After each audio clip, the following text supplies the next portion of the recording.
Well, good morning. Welcome to day 7 of week 3.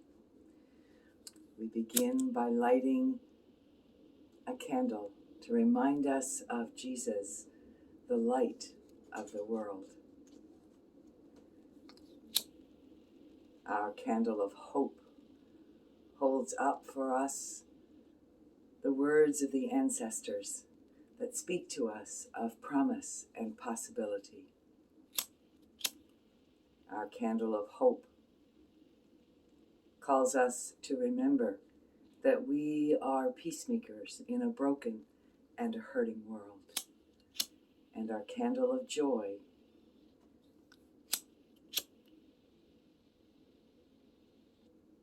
reminds us of the joy that rests deep within as we place our faith in God.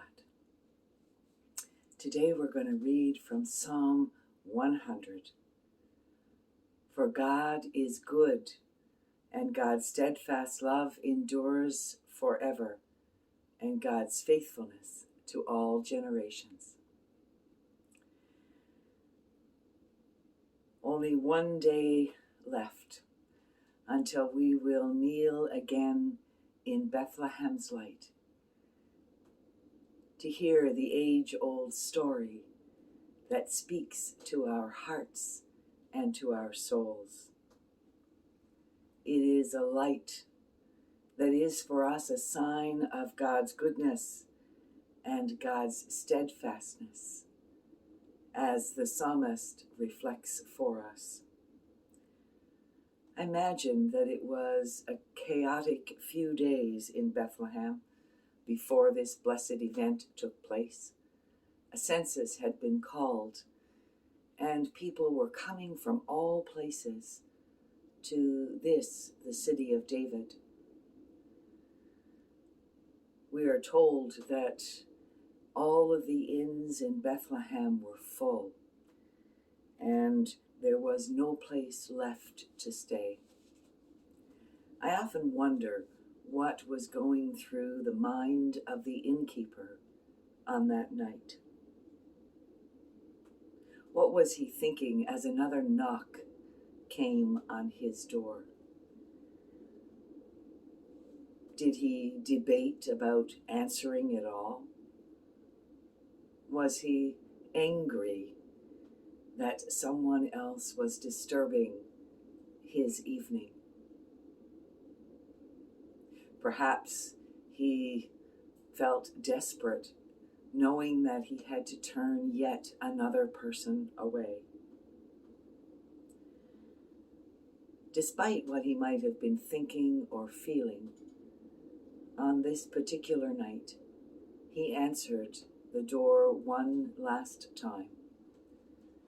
And what he was met with was this woman who was obviously in labor and ready to give birth.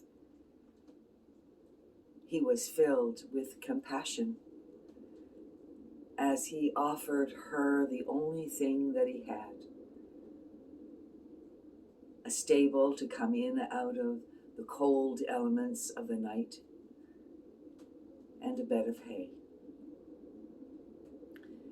With this simple act of kindness, he made room and space for the birth of great love that would ultimately change the world.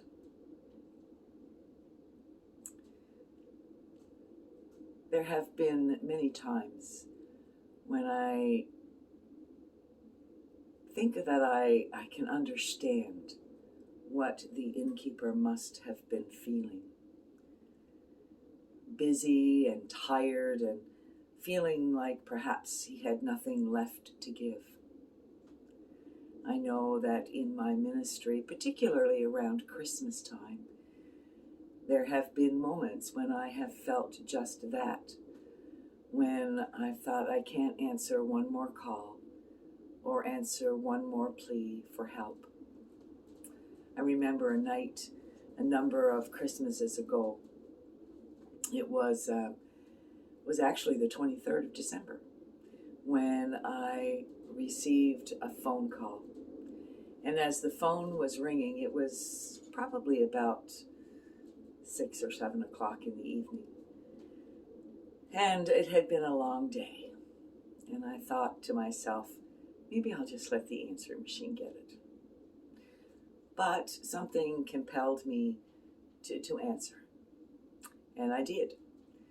And on the other end was a young woman who was in desperate need.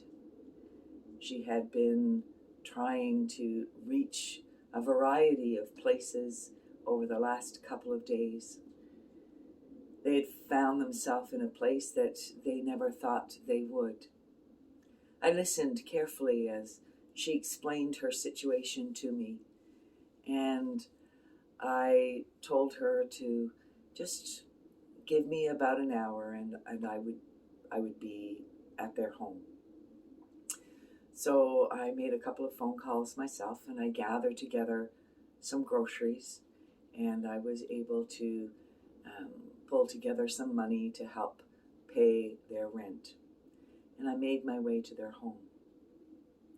I was welcomed into this tiny one-bedroom apartment where Mom and Dad and their young child lived. They had been able to make ends meet for the most part. But in this moment, their lives felt broken. We shared some stories together and chatted, and their little child commented that there would be no Christmas tree this year. And my heart broke as I listened to this young girl talk about, with longing, the lights that they used to put on their Christmas tree. So I looked at them and I said, I want you to get in your car and follow me. They didn't ask why. They said, okay, we'll follow you.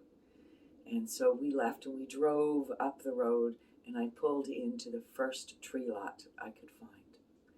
I went into the tree lot and they followed me, and I said, pick out a Christmas tree. They picked out a Christmas tree. I helped them put it on their car, and I sent them home. Later that week, after Christmas Day, and a few days had passed, I went back to visit this family. When I knocked on the door, the young girl came to answer it, and she met me. She was filled with smiles. She said, come, you need to see. We have a Christmas tree. And my heart was filled with such joy. I left them, and I thought how easy it would have been for me to just not answer that call. How easy it would have been for me to stay in the comfort of my own home and pretend that everything was all right all around me. What I gave them wasn't very much. In the big scheme of things, it was a blip on the scale. And yet, it brought such joy to the hearts of a young family who were feeling lost, alone, and desperate. That young child's smiles gave birth again for me,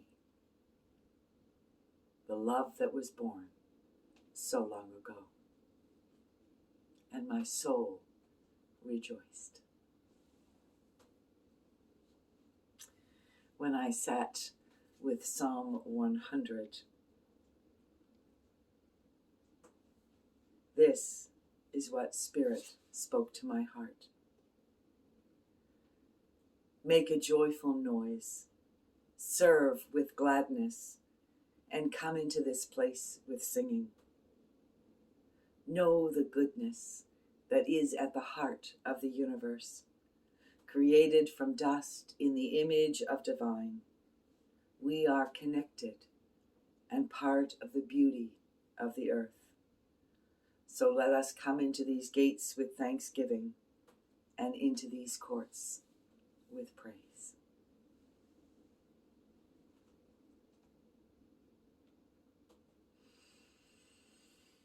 Let's take some deep breaths in and out.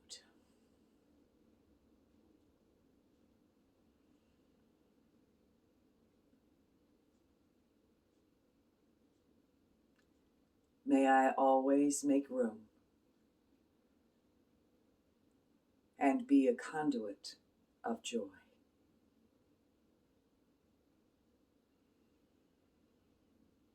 May I always make room and be a conduit of joy.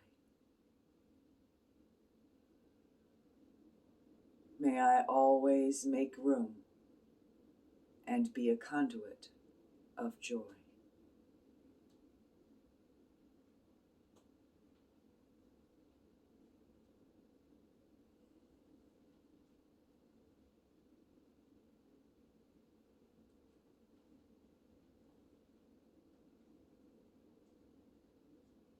May it be so.